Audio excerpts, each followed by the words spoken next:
Hey, everybody, this is Vegan Theology, episode 58 with Kevin and Sarah. Hey, Sarah, how are you? I'm doing well. How are you today? Good. It seems like it's been a while. It really has. Like- We are at about our second year anniversary Oh, right wow. now. So congratulations. I know, it's pretty exciting. We've been a little busier. I think we're both excited to kind of dig in and start cranking out more episodes, getting into a lot of good work.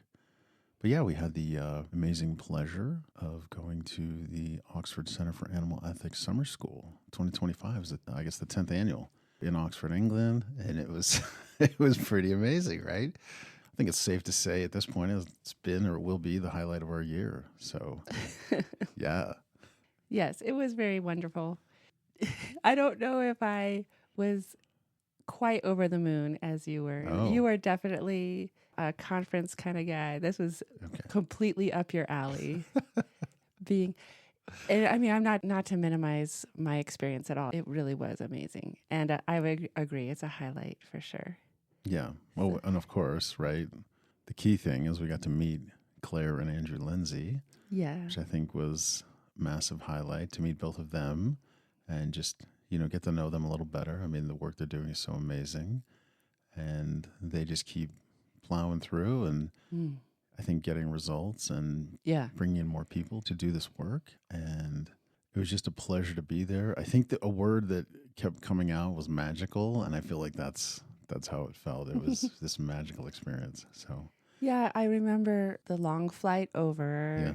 making it through customs, finding the right bus, Oh yeah. getting to Oxford. We really had no idea where we were walking to, or we finally found a map. Right. It's just a lot. It's overwhelming. And then we stepped into the campus, which Merton College, yeah. that in itself is overwhelming because it's so historical. It's so beautiful. It's so Cavernous. Yes. We stepped into this little registration room, and there was Andrew Lindsay in the flesh, Right. surrounded by people. But so we didn't speak to him at that moment, but just seeing him in the flesh, I immediately got choked up. I was tearing up. And then right in front of us was Claire Lindsay, and she recognized us and knew us by name, Right. which was a shock to me and was so welcoming. So, yeah, just from the very first moments, it was a very emotional experience, Right. very exciting experience. And I also want to say that, I think the first person we met was a new PhD, Dr. Jacob Brandler. He kind of led us to that check-in point and then to our rooms. And it was nice to get to know him, and we'll mention him later. But it was an amazing, welcoming experience, and I can't wait to go back. Yeah. Yeah. As far as Kevin's concerned, this is our annual pilgrimage for the That's rest right. of our lives. Yeah. We'll see. Oh, man. This is amazing. Yeah. I mean, if anyone gets the opportunity to go, oh my gosh. I remember a few years ago, we went to our first community vegan potluck, and just to be surrounded by like a dozen other people who were vegan, Right. or who at least on their beginning their vegan journey, Right. I remember I was walking around on cloud 9 for a week. Like, just to be in the presence of other vegans was so wonderful. In Montana, by the way. Yeah. Right. This was that times, many times, Right. because you look around and you're surrounded by, I think it was at least 150. I think I heard the number 170 at one point, 170 people from all over the world who are vegans, or at least on that journey Right. of caring about animals and examining our treatment of animals, and completely overwhelmed just by the fact that you're surrounded by other people who care. You, as vegans listening, know you feel so isolated all the time wherever you are. Right. And so to be in community for a week with other vegans, with that many other vegans, like I said, from around the world, was that in itself, even if there was nothing else going on, just Right. that in itself, Yeah. getting to talk and have conversation and connect make a human connection with that many other vegans was wonderful. Right. And all the food was vegan. So from breakfast, lunch, dinner to tea time, it was all vegan. You didn't have to worry about it. You didn't have to read labels. Yeah. Right. Yeah. The whole thing was. Yes. And so I think we and possibly others, we indulged, right? Oh my goodness. Probably Yes. ate way more than we normally do just because we got to do this. I'm so glad you brought up that because it was truly a time of feasting. And in our church community, for example, people talk a lot about how sacred it is to sit down at a table, to sit around a table with other human beings and eat with them. That's a sacred act. And I never really feel that way. I try to feel that way, but I don't normally feel that way because I'm like, yeah, but covering the table are the dead bodies of animals. Yeah. And this feels dark to me. Let's just use that word. Well, here, yeah, it was catered and every single item was 100% vegan. And so it truly did feel like a time of joyous feasting with brothers and sisters and getting to connect with them in a way that there was nothing about the feast that had violence inherent in it. It was a peaceable feast. And so to me, it felt much more aligned. So, yeah. The feasting was wonderful. Right. It was wonderful. Yes. Today, we just want to describe our experience. It's going to help us to process it even a little bit more. And hopefully, it'll be encouraging for you to hear more of what it was like. Right. Every year, they have a topic, a general topic that we're focusing on. And this year's topic was captivity, the ethics of captivity. And then there was kind of like a sub-topic going through the week as well, which was aquaculture, specifically fish farming. So, but we were talking about captivity. And so a lot of topics that came up were fish farming, zoos, roadside zoos, aquariums, even pet ownership. In addition, obviously, to factory farms and even captivity within what we consider wildlife. Right. That was a fascinating talk. So we want to, obviously, we would love to talk about every single presentation and every single person we met. That would take far too long. So we're just going to try to hit some highlights. Right.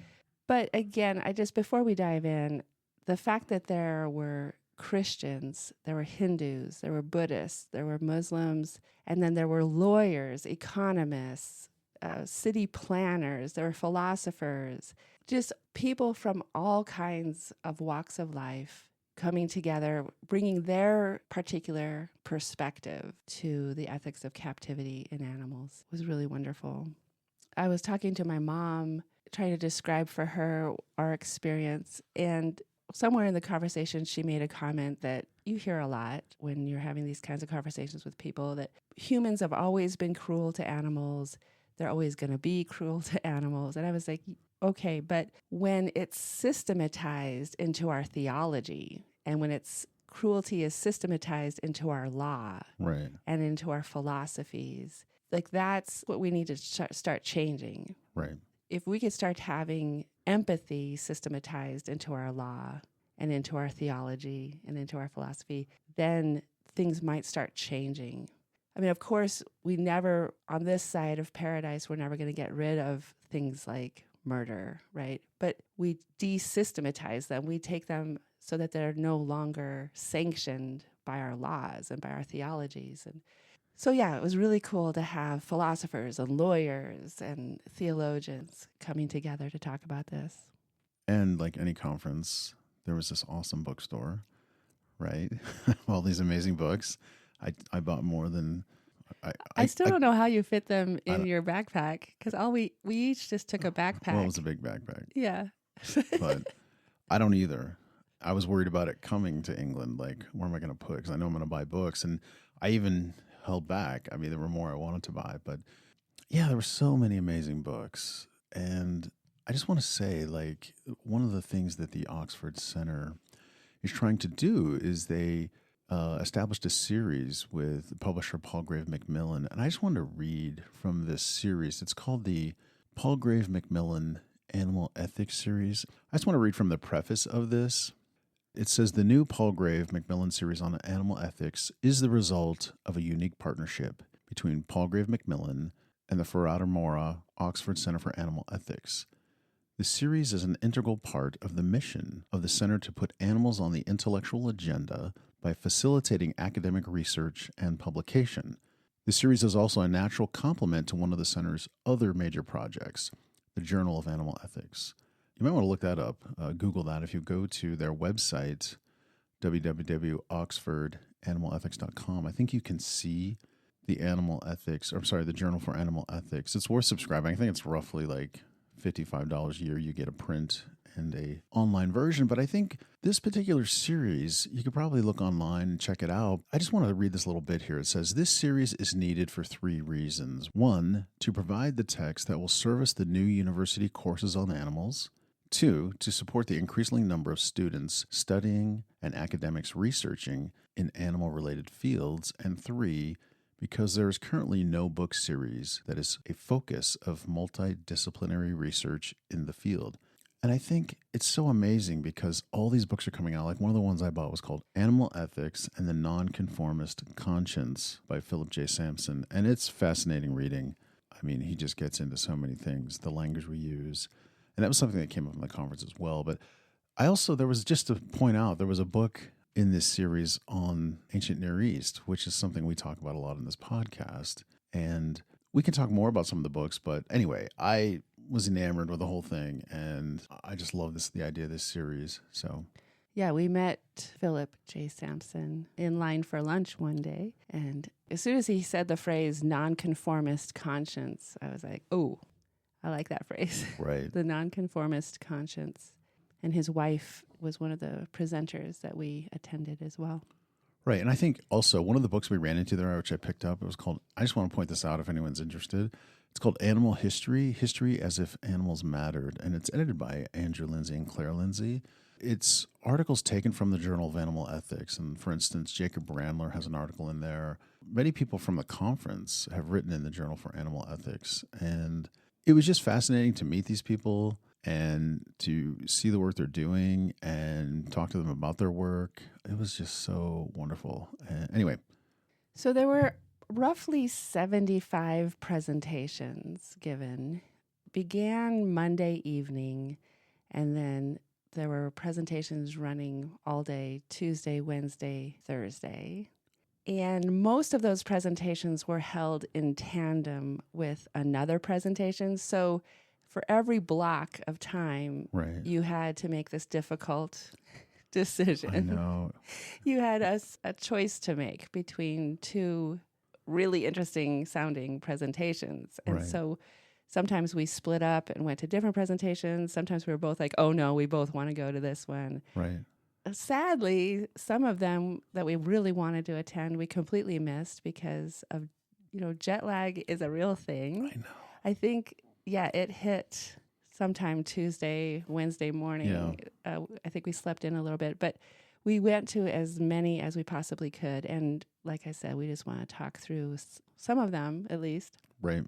Opening night, Andrew Lindsay gave a little talk, and I already knew he was very charming from seeing him on Christspiracy.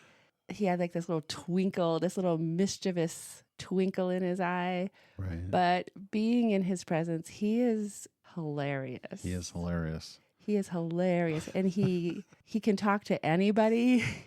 Oh, my God. And he knows how to command a crowd. Oh, yeah. Like, he's just an amazing individual. Well, I mean, I think, and he's got this amazing body of work, so I think people listen. But he was fascinating to be around. People would ask me, "Oh, why are you here?" And I said, "I'm here to see Andrew Lindsay, and this conference is a bonus." Right? He was so fun to be around. Yeah, I was laughing every time I was around him. I was just laughing. It was so wonderful. And every time he got up to address us, I noticed he would always greet us. He would say, "Fellow creatures," or "Fellow animals." He's just really interesting to listen to. So, let's dive into the first morning of presentations. I think you went to see Stephen McMullen, that first block. Right.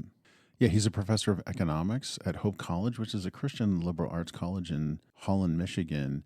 And he spoke on evaluating the economic justification for confinement in animal agriculture. For me, what was interesting about his talk, or just him being there, was just the fact that there was an economist here.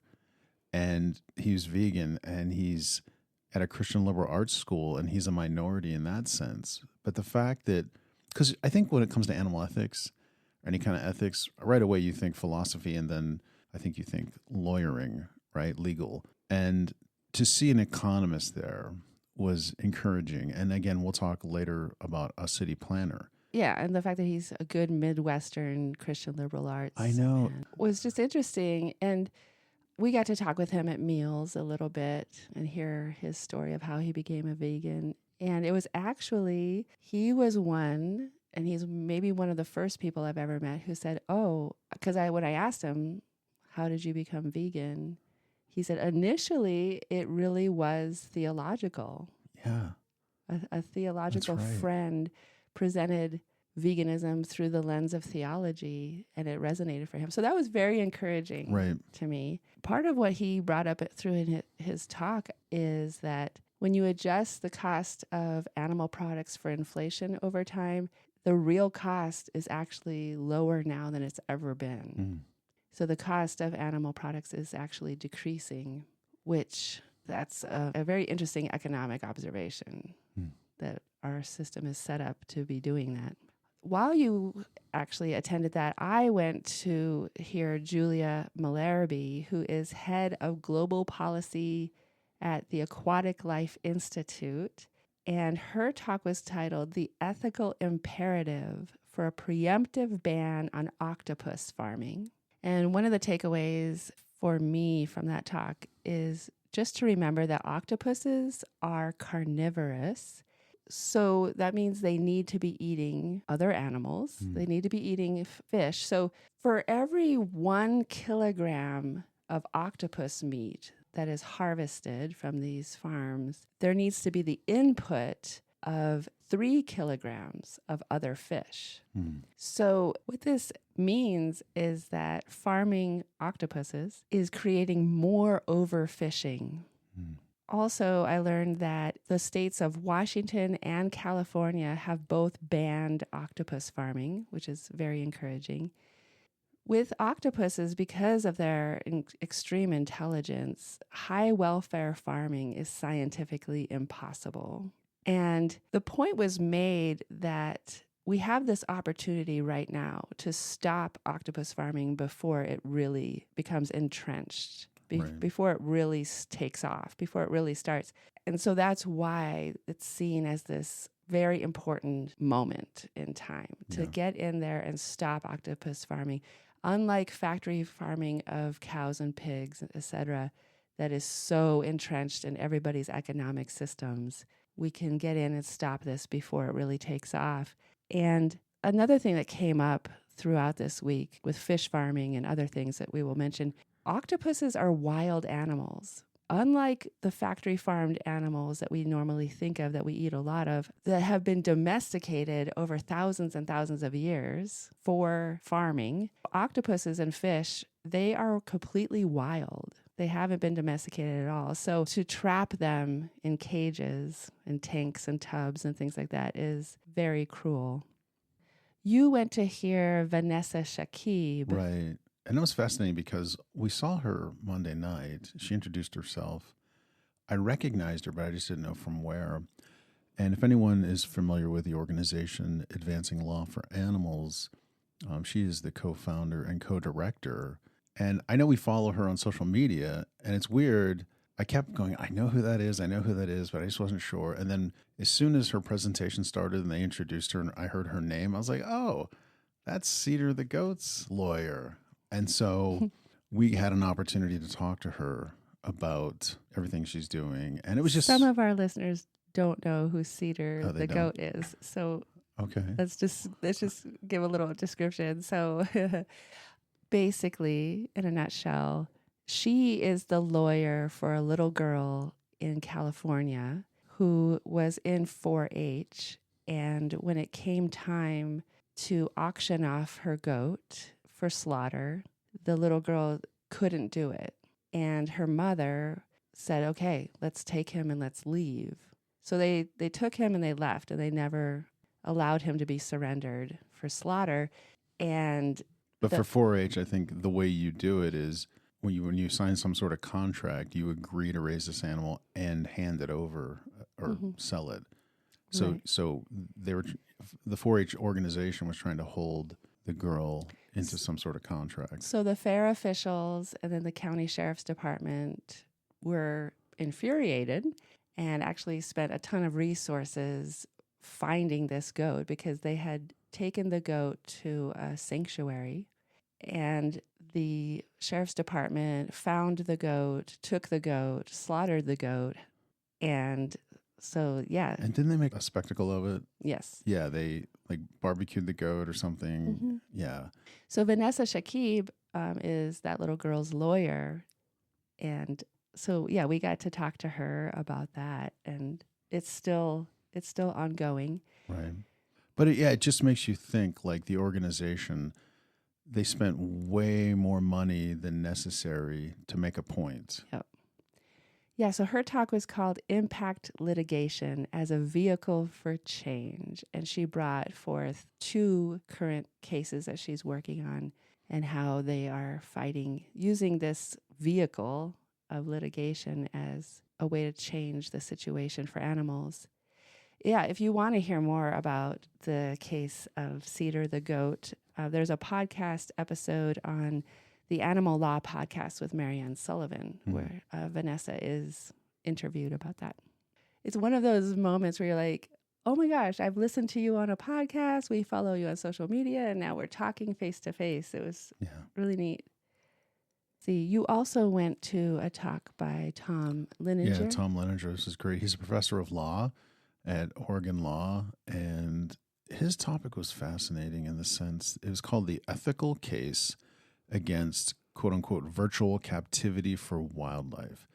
And it was talking about, and I know we run into this in Montana, especially with ranchers, that the wolf packs, especially the ones out of Yellowstone, go out of the park, go out of Yellowstone, and they start killing livestock, and it's always an issue for ranchers. And so what's happening, though, is that with some of the wolf pack in Yellowstone and where he is in Oregon, there are collars, there are these tracking collars on these wolves.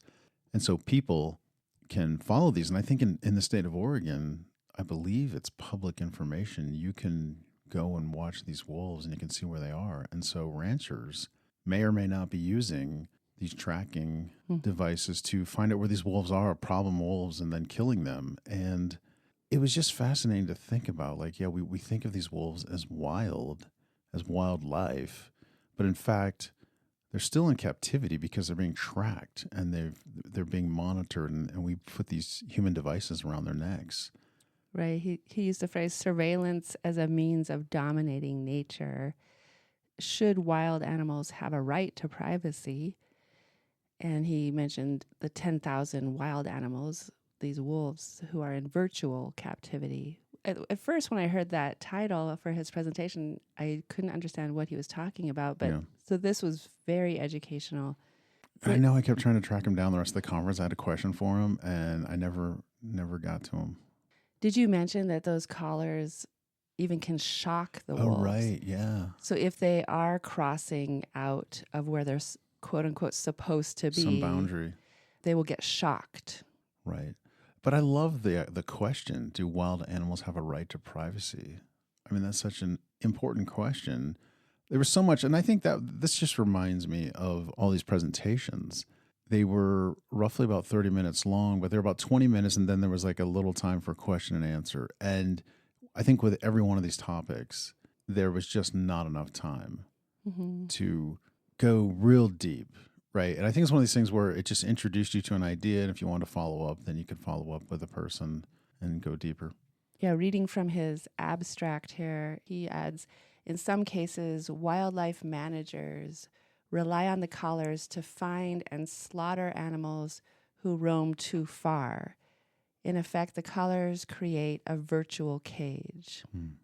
I argue that such use of surveillance collars is unethical because wild animals have a strong interest in free movement, which is vital to their health and their wildness. Yeah. I went to see Dr. Lori Marino, who is president of the Whale Sanctuary Project and co-director of Animal Law and Science Project at George Washington University. And she talked about the 3 pillars of protection for captive cetaceans. Of course, cetaceans includes orcas, dolphins, and whales, these majestic, amazing animals that are kept in tiny pools in captivity. My big takeaway from that talk was the fact that cetaceans live half as long in captivity as they do when they're allowed to be free and wild. And then I went to see Dr. Daniela Rizzo. This, for me, was definitely one of the highlights. Yeah, she was awesome. She is Associate Lecturer of Systematic Theology at Alpha Crucis University College in Australia. And her talk was called Liberation in Chains, a theological reflection on captivity as a spiritual metaphor. She talked about how the church only cares about spiritual freedom. We don't historically care that much about literal captivity and freeing beings from literal captivity.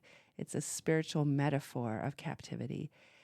But she argues that we as the church should resist all captivity and must confront speciesism.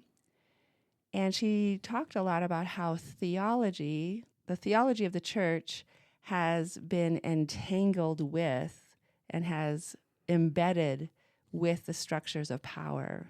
Basically, the church has aligned itself with empire instead of aligning itself with freeing the captives who have been oppressed by empire. We have actually turned to the dark side. Right.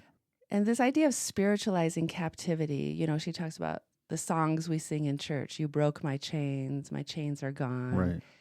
Yeah, it's all this metaphorical spiritual captivity that we sing about freedom from, when in fact we are completely blind to the literal chains that are keeping beings in captivity, and that really our job is to be out there resisting that. And in reality, right? Yeah. And at the end of that talk, someone asked a question about the captivity scene in the story of Noah's Ark. And that just got me thinking that the story of Noah could be a model for ethical captivity. If there's ever situations in this world where there's a need for ethical captivity, it could be modeled perhaps after the story of Noah's Ark, because it was temporary captivity and it was truly for the animals' greatest good. Interesting. Yeah, I missed that topic because I fell asleep. I took a nap, and I was so bummed because it was one of the ones I was really excited to check out. I think there were 3 theologians who presented. She was one of them. I was very excited about it. So I did get to sit next to her during the gala dinner and got to know her a little bit. And but yeah, I think we definitely want to pursue her work and for this podcast. And she sent us one of her other papers, which was developing pneumatology. Yeah, I believe so. It was animals? in Sarks. Yeah. Yeah. So I think we're going to pursue a lot of that kind of thing. But yeah, fascinating topic. And, it's just interesting. It reminds me a little bit of Middleton's work on heaven, where he has a whole chapter devoted to the songs we sing. And I feel like those songs, kind of what you're saying here, reinforce our theology, even if it's incorrect, right? Yes. I also went to see Chris Lewis, who is with Born Free Foundation. He is Captivity Research and Policy Manager with Born Free. And his talk was about elephants in zoos, past, present, but what future? I remember from that talk, he really emphasized that elephants in zoos, first of all, are never given anywhere near adequate space. For them to have their natural behaviors, they are cramped into these tiny, tiny spaces. He showed this aerial map of a zoo, and he was like, this little highlighted area over here is the entire elephant enclosure. And then this huge area over here, which is 10 times larger at least, is the parking for the zoo. I know. And so that was very enlightening. And he talked about how elephants in zoos experience premature mortality, also health problems, including obesity and serious feet problems because they're standing on concrete. And he said many zoo climates are not suitable for elephants, especially places like the northern hemisphere, getting away from the equator. So zoos in the UK, if he used, for example, the climate is not suitable for elephants. He said one thing at his presentation that I heard quoted again and again for the rest of the week. So it really spoke to people. He said, we don't need zoos to learn about and to love animals. My daughter loves dinosaurs, and she's never seen one in a zoo. So this idea that zoos put out there that it's so educational and this is how we get people to care about the world. No, they actually do the opposite, which we'll talk about a little bit more. That, you don't need to imprison animals in zoos to love them and to know about them. I also saw Professor Matthew Hayek. He's assistant professor, Department of Environmental Studies from New York University.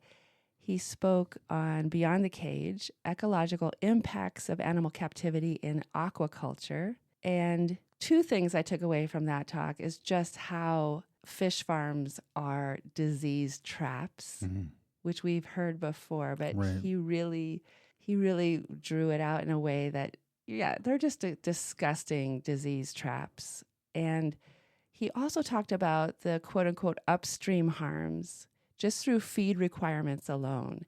So whether you're fishing for other fish to feed the fish you're farming, so you're overfishing even more to feed your farm fish, or you're using feed crops to feed your fish, which is taking away wildlife habitats for other animals. Either way, just the feed requirements alone drive all kinds of costs for the rest of the world. Do you want to talk about Mona?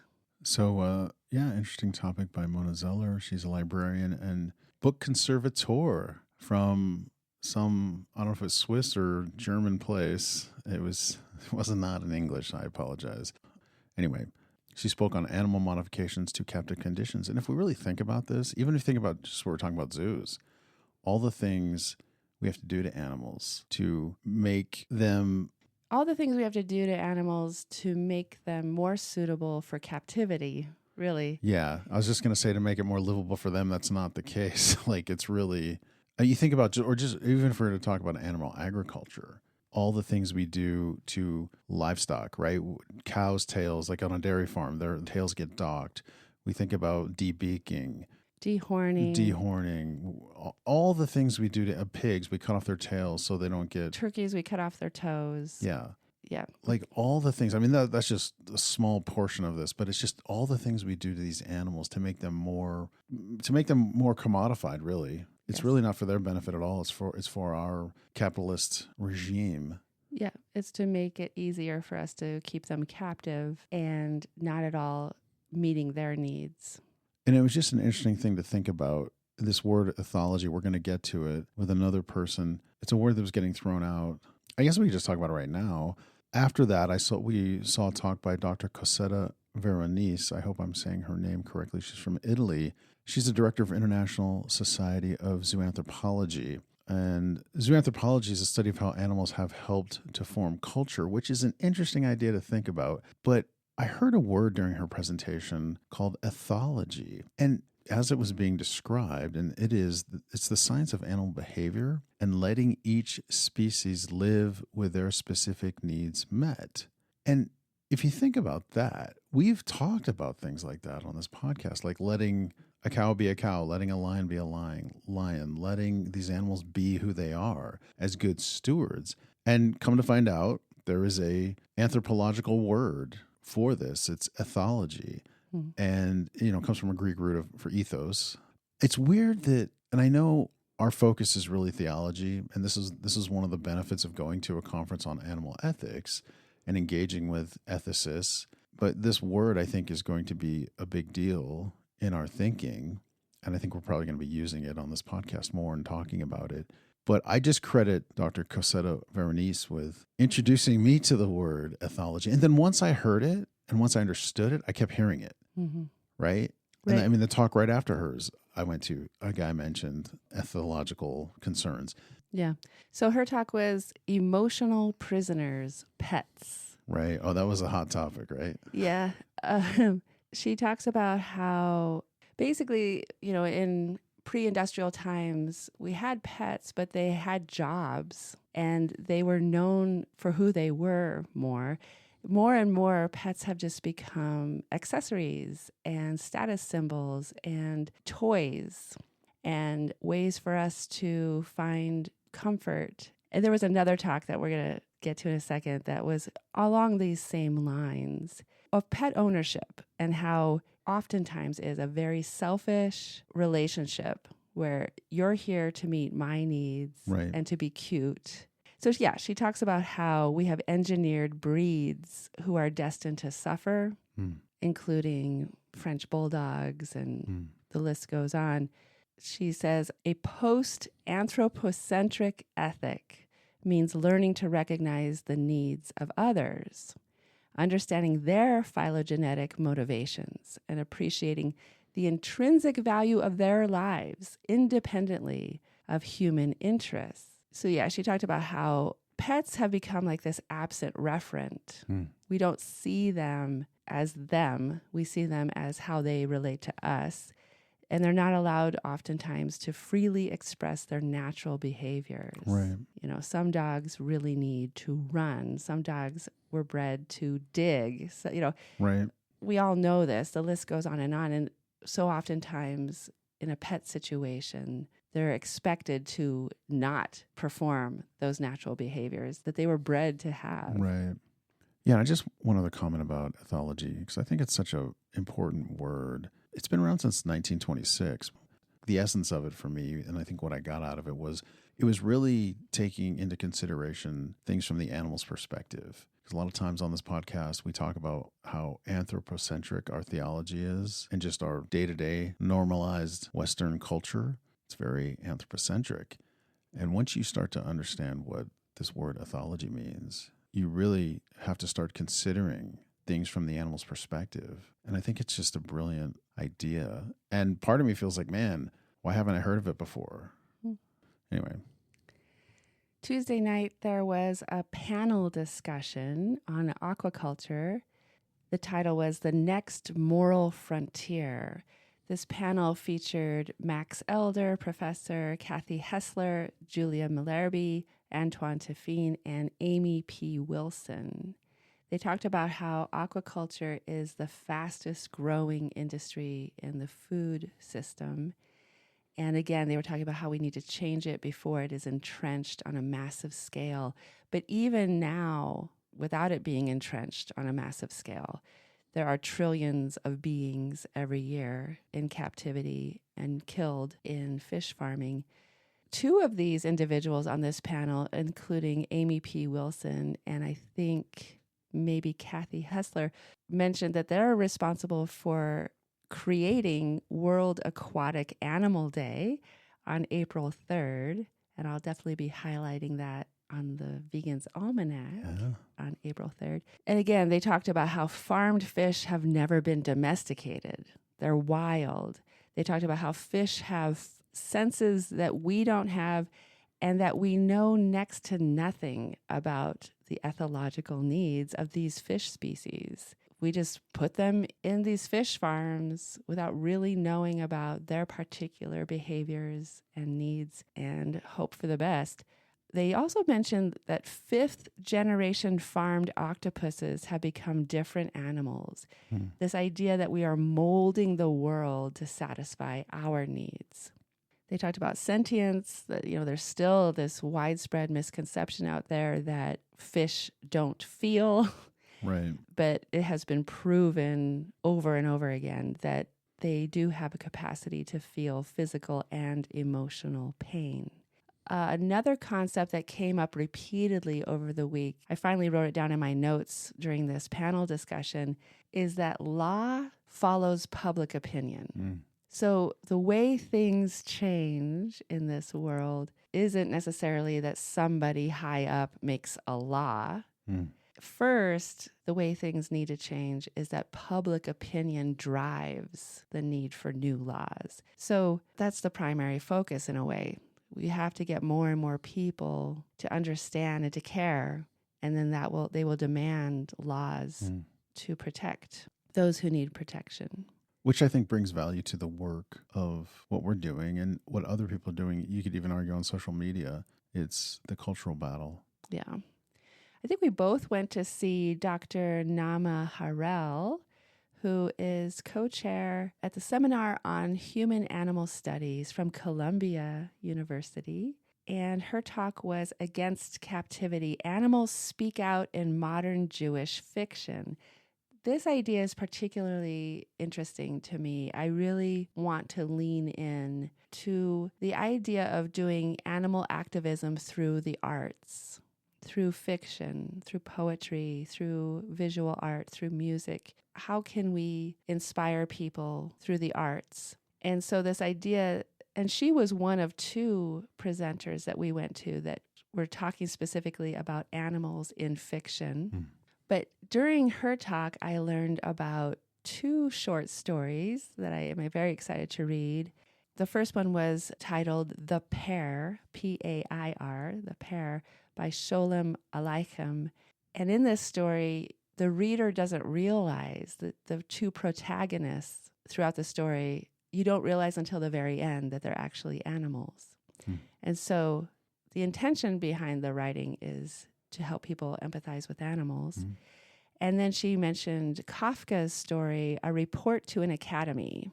Kafka for sure was a vegetarian and again was writing, I think, same idea. You don't realize until the end of the story that you've been listening to a protagonist who is an animal.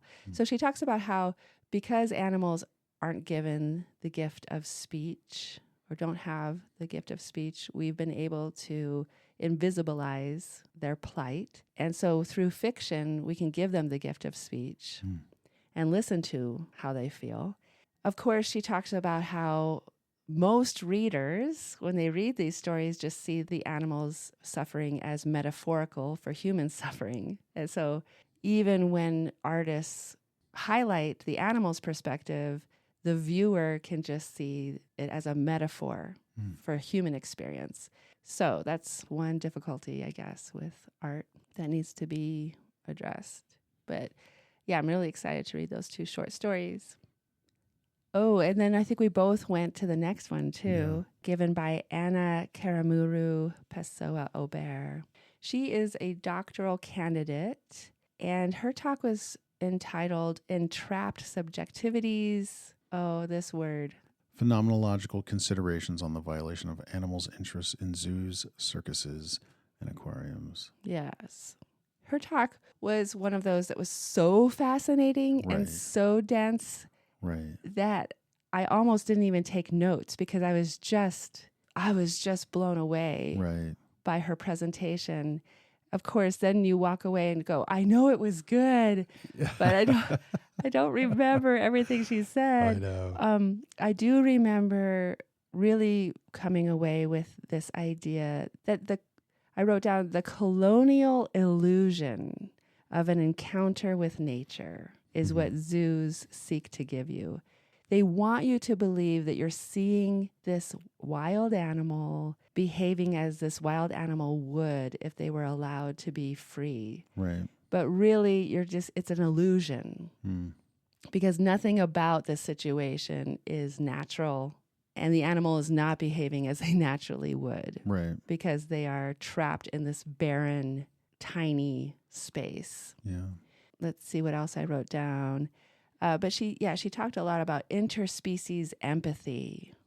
And once you have engaged in interspecies empathy and you're feeling with another being, you have to have moral attentiveness, which goes against the erasure of animals' subjectivities and their trauma. So, yeah, she was really wonderful. And I would love to read more of her work for sure. Let's see. Another one I think we'd like to highlight is Dr. Colin H. Simmons. Yeah. We met him the first night. Right.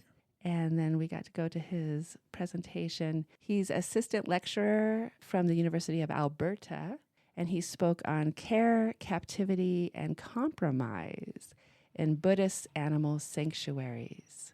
Ethical concessions is one of the things that came up in this, which I really latched onto. So Colin is a Buddhist, and he centered his talk around the sanctuary work of Robert Yugen Doshin Yamada, who is a man who runs a Buddhist temple. I'm trying to remember the name of it, the Animal Liberation Temple. Yeah, the Animal Liberation Temple. Yep, from there. We have his prayer book, which I reference often on the Vegan's Almanac. Right. And some of those prayers are just unbelievably touching. Yeah. So he was able to interview Robert and then talked about the work he does for his animals in his sanctuary. In fact, he's even ordained 2 of his hens as Buddhist nuns, which is really neat. But yeah, he talked about the ethical concessions that one must make even in a sanctuary because it's still captivity. Even with domesticated animals who can't survive in the wild because of what we've done to them. So they have to live in under some umbrella of captivity. That is the reality that we find ourselves in. And so things like deworming animals or sterilizing animals or using birth control of some kind on animals, like all of these things are interventions that are not natural. And so you have to weigh the good against the oppression and try your best in your situation to do what's right or best for the animal. And that really got me thinking about, we're always talking about how God throughout history has made concessions, things that weren't necessarily God's will, God's perfect will, but they were concessions. They were a way for God to meet humans where we are in that moment. And so that got me thinking, as image bearers, we are called to these kinds of concessions, meeting reality where it is in this fallen state. It's not perfect, and yet can we step in? You know, again, it's kind of like the idea of ahimsa.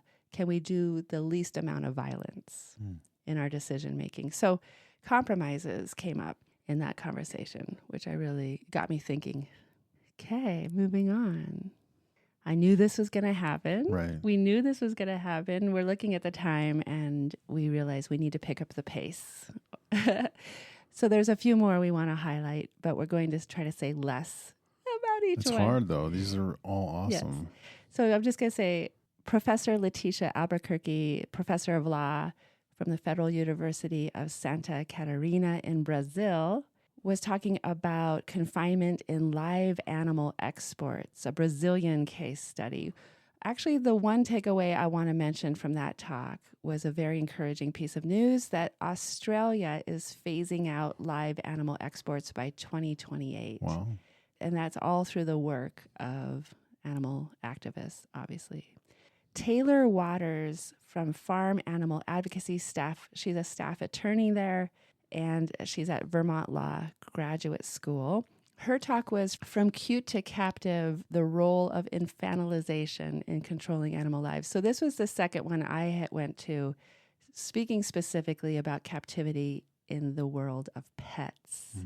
She talked about how we have bred so many pet breeds to have permanent juvenile traits, like these enormous eyes and these little squished up faces. And we love to see them as little babies, which strips them of agency, simplifying their complexity. Mm. And she used phrases like, we use animals as tactile anti-stress objects. I'm just going to force myself to stop there. There was a lot more I could say about that presentation. It was very interesting. Shannon Johnston, we both went to see her. Yeah. She was one of the first people we met, I think, at the first dinner. And she's really cool. She was one of my favorite people there. Yeah, she was awesome. She is a professor of art from Meredith College. And her title for her presentation was Photography and the Ethics of Captivity. So she's using her photography as animal activism. In addition to her talk, I learned that she was responsible for several billboards going up in her home state of North Carolina, which is, I think, the second largest producer of pork in our country. She put up these billboards of photographs of pigs in sanctuaries, happy pigs, with just like little captions that saying, you know, Stella enjoys the sun too, or like enjoying your summer. Well, Stella enjoys the sun too. Just these non-confrontive billboards that were met with so much backlash. She was met with so much hate and resistance just for putting up these billboards of pigs and talking about their personalities. Anyways, her talk was more about photography that she's done at roadside zoos. And she talks about how when an animal activist, when a vegan looks at these animals in roadside zoos, we see the signs of chronic stress. We see the zoochosis. We see the self-mutilation. But the average person going to these roadside zoos doesn't see any of that. And even in her photography, she was experiencing this. She was seeing her photography as a protest, but people without eyes that have been opened see them as, oh, these really interesting animals. And so she turned her photos into the negatives. She reversed the light exposure. I'm not a photographer, so I don't know exactly the language, but just to give a different perspective, to try to get people to see with new eyes what's going on with these animals. This presentation, and there was another presentation focusing on the photography of Joanne MacArthur. These photographs of these animals in captivity, I mean, were two of the presentations where I was weeping. Right. Like, so touching to see these animals. So very good presentation. And Shannon, among many others, she's one of the ones that has written articles in the Journal of Animal Ethics, if you want to subscribe to that. Yeah. We went to Andrew Westall, Associate Professor at the Department of English from, do you remember where? University of Toronto at Thank you. Scarborough, I believe. His talk was From the Cage to the Stage. This was fascinating. It was a historical view, really, of the birth of the modern zoo. So I learned the name Carl Hagenbeck, who came up repeatedly during the week, who was basically the father of the modern zoo. He created the naturalistic zoo. He kind of got rid of the bars and created these invisible physical barriers that were kind of unseen to the audience, but they were very real to the animals, like big moats and things like that, that separated animals, like the predators from the prey. And I think that he pointed out that Disney World really copied his model. That's right. So he created this naturalistic zoo, but he talked about how Carl Hagenbeck really sanctioned, I guess, the practice of, in the capture of these wild animals, they would kill the parents to capture the babies. He talked about how in a letter he said, yeah, we can't ever let people know that we had to kill 40 rhinos to capture 4. He supplied animals to circuses. He also had human zoos, which is a whole discussion that we need to talk about as well at some point. Again, this colonial perspective that was so prevalent at the time, this illusion of freedom when they're completely in captivity. He found a new way to hide the shackles.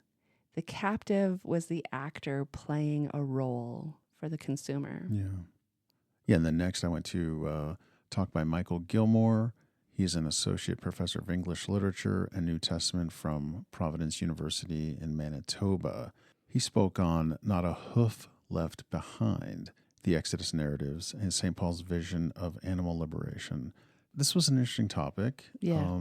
maybe pushing into reinterpreting Paul. Right.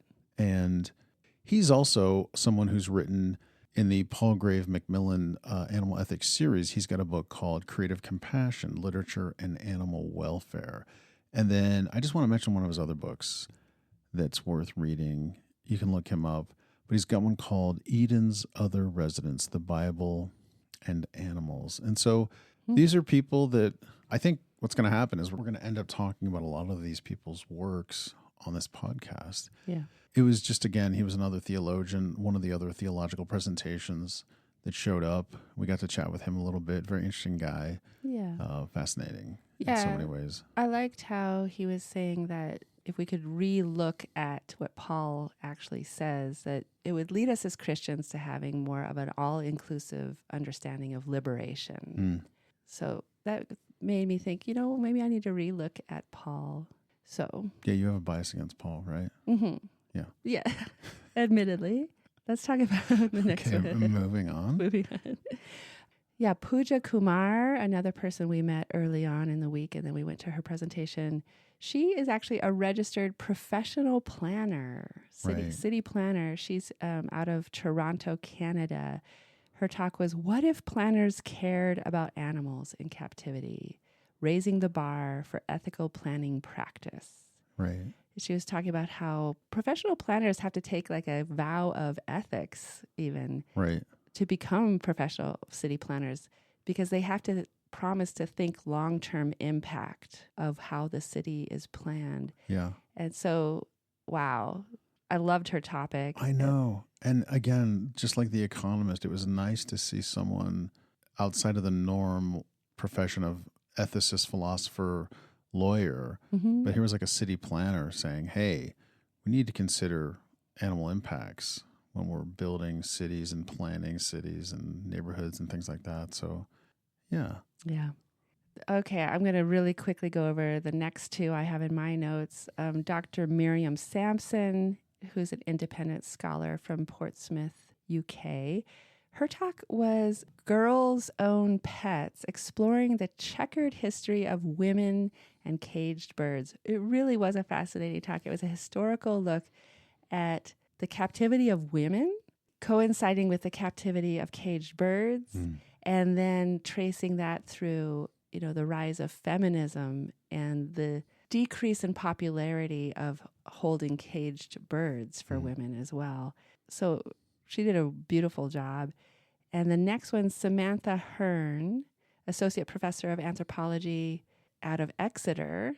Her title was, You Can Take the Animal Out of the Wild, but You Can't Take the Wild Out of the Animal, Assessing the Ethical Issues Associated with Exotic Pet Keeping in the UK.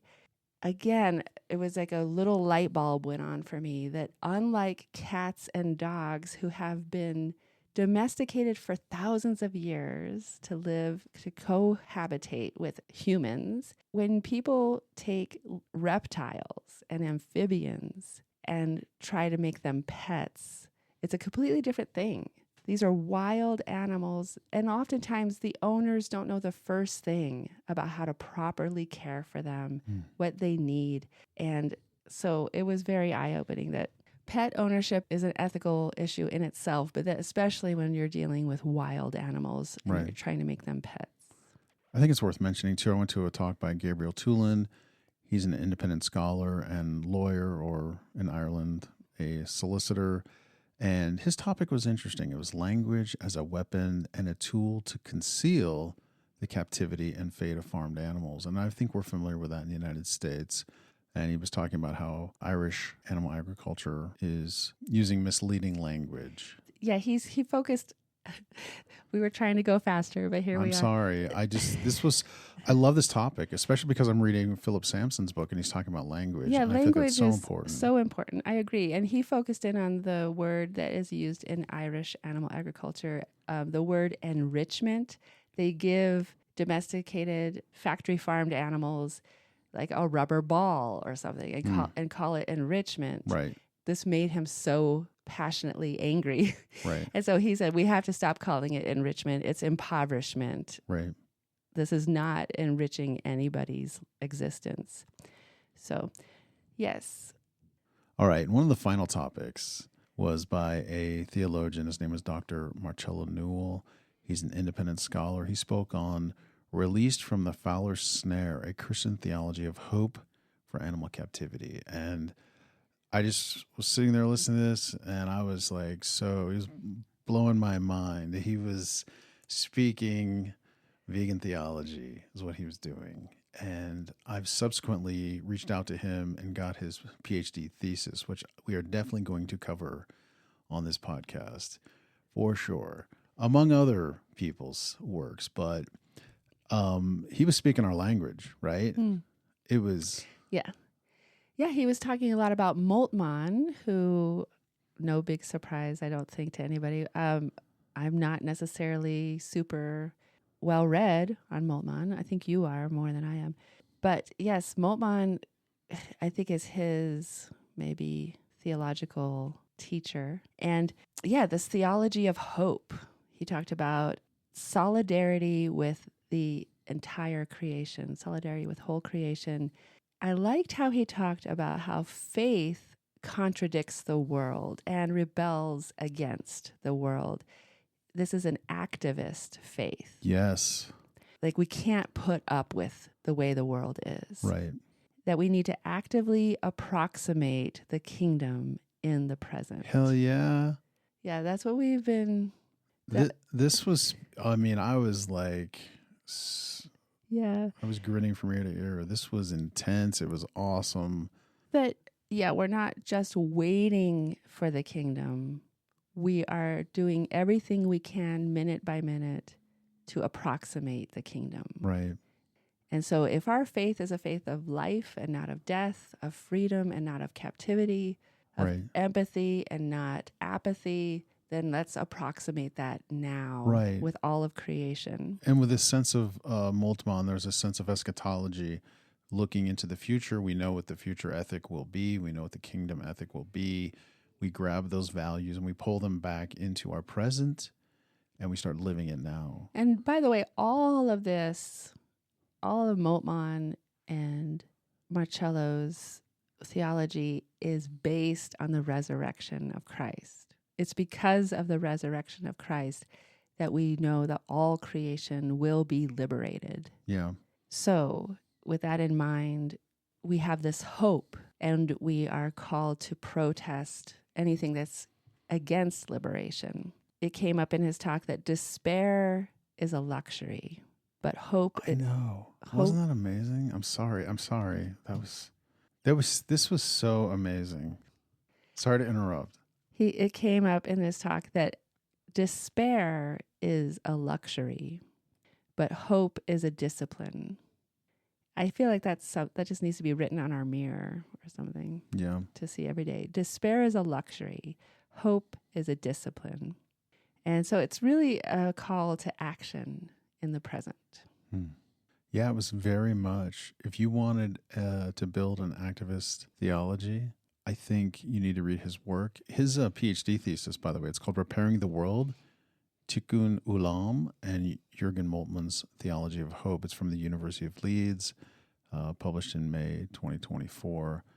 If you can find him, you can reach out to him and ask for a copy. But I think we're definitely going to cover it on this show. And I think it's going to give us so much encouragement and an amazing theological basis for our theology.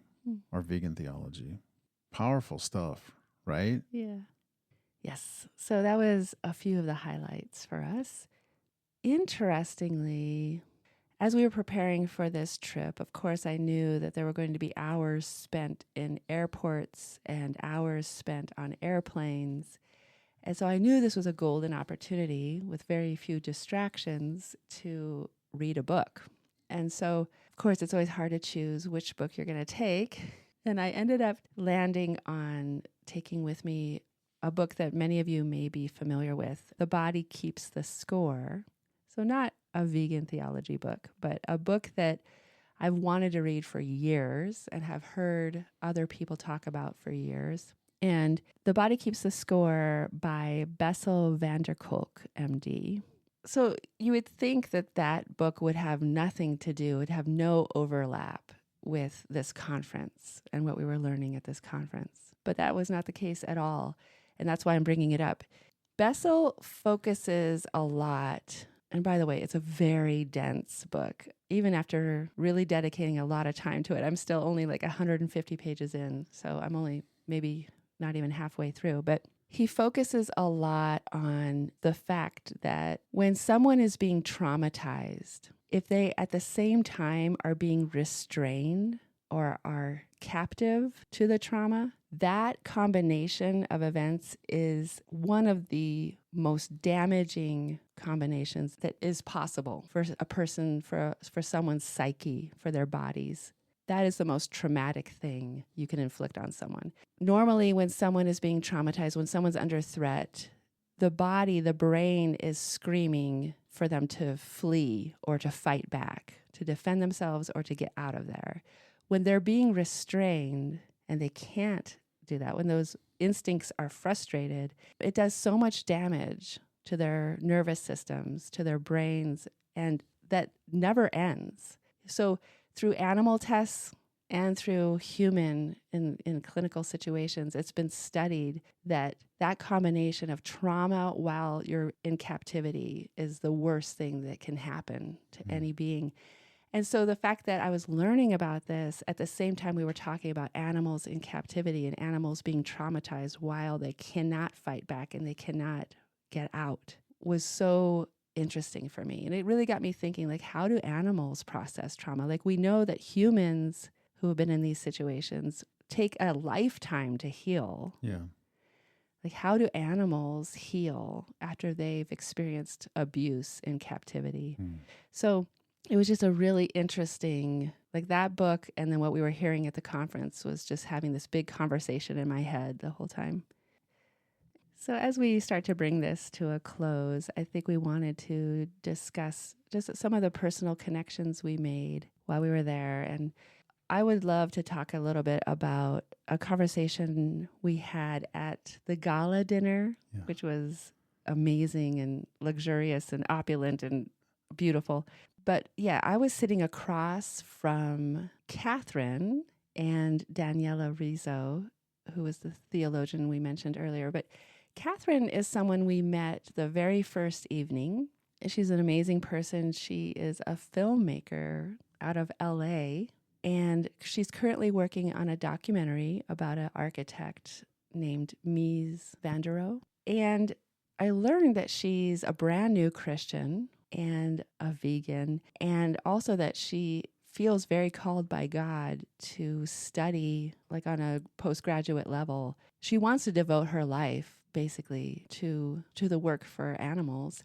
And she was looking for a school to go to where she can study theology of animals, vegan theology, basically. So that's kind of the quest she's on at the moment.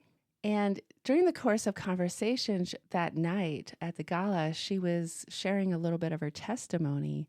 And I just wanted to tell our listeners about this conversation because I found it so profound. So she was sharing, again, that she's a brand new Christian and she's been vegan a little bit longer than she's been a Christian. And she said, oh, actually, God reached out to me through my animals. And we're like, oh, that's fascinating. Tell us about that. And so she was just talking about how recently she was just living her life without any spiritual element in her life. She wasn't interested in spirituality. She had no relationship with God whatsoever. And she was overseas, I believe in Hong Kong, visiting her grandmother. And she got word that one of her two dogs was gravely ill, like his death was imminent. And she immediately got on a plane to get home. And she, for the first time in her adult life, at least, began praying to God. And she just was praying that she could see him and say goodbye before, she just wanted to get home before he passed. And so, of course, she's like, why am I praying? But she was just in such a state. And so she got home before he passed. In fact, she was able to spend 3 more weeks with him and say goodbye before he passed. And she said that that experience was completely life-changing, completely opened her eyes, not only to, if I love this animal so much and have this real connection, real relationship with this, the soul, the person of this animal, then how can I not stop eating other animals? And so it led to her veganism, but it also opened her mind to a relationship with God. And so she's telling us this story, and we're just like, this is amazing. Like, wow, what a testimony you have. And clearly God has such a call on your life. Your life has completely changed, like almost overnight. Yeah. And but the person she was sitting next to, Daniela, said, I have a very similar testimony. And I'm like, really? What? And she's like, yeah, my father passed away suddenly, and I was so grief-stricken, I was not even functioning. In fact, I was having suicidal ideation. The grief was so unbearable. And I was on my couch just crying out to God, like, God, give me some tangible sign that you are here and that you haven't abandoned me. And she said, at that moment, as soon as she prayed that, her cat jumped up on her chest and like looked into her eyes. And she just knew that God had reached out to her through her cat and was letting her know, like, I'm here. I love you. You know, I'm here with you. And that's all she needed at that moment. And so she said it was through that experience that she started thinking about animals and thinking about who they are and that God loves them. And so that led to her journey of starting to care about animals. So I was just like, wow, God, in both of your situations, you both credit your animals as the vehicle through which God reached out to you and spoke to you. So that was really neat. Yeah. It was a really neat conversation. Yeah. It's exciting to see both of these women so committed to seeing how God can use them now. Right. Yeah, we made so many amazing relationships. I know. In such a short time. I felt like I met so many people, and I'm such an introvert. Like, this was really a stretch. And then I would look around the gala or something like that. I'd be like, oh my gosh, I've barely scratched the surface. There's so many people here I've never even said hi to. I know that is true. Given everything we've already said, there were so many people we did not get to know because there were just not enough time. But after the conference ended, we got to stay on one more night, and we were leaving early the next morning. And that last night was time to say our goodbyes, and many people were leaving, but a few of us were staying one more night. And so we had the privilege of walking off campus into the city of Oxford and with a group of people. So we just had this long conversation on the way there and then at the restaurant and then on the way back. It was a really perfect way to end things.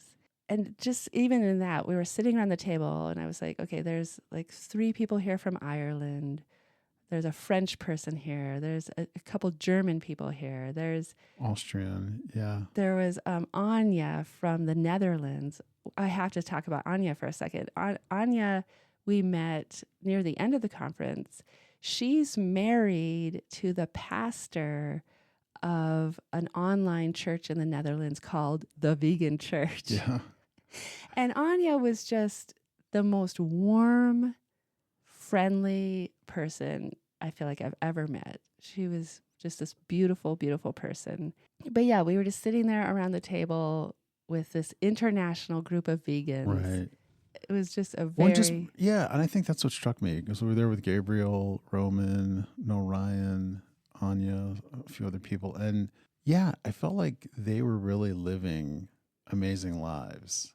And I know where we are, or at least where I am, there's so much more I wish I was doing. And I feel like I'm stuck in a 9-to-5 job. And I feel like these people are choosing professions that allow them to really live out their activism. And I want to be more like that. It was inspiring. Yeah. Yeah, it was a beautiful moment for sure Yeah. for us. I think it's pretty apparent that we're still just processing this experience. We're processing so many new concepts that we learned and processing the relationships that we just started and want to establish more. It was just such a big experience, a full experience that it's going to take a while to process through. But I hope that you enjoyed hearing a little bit about it. So, Yeah, everybody, thanks for listening. and have a wonderful day. Absolutely. Bye. Peace in the Middle East.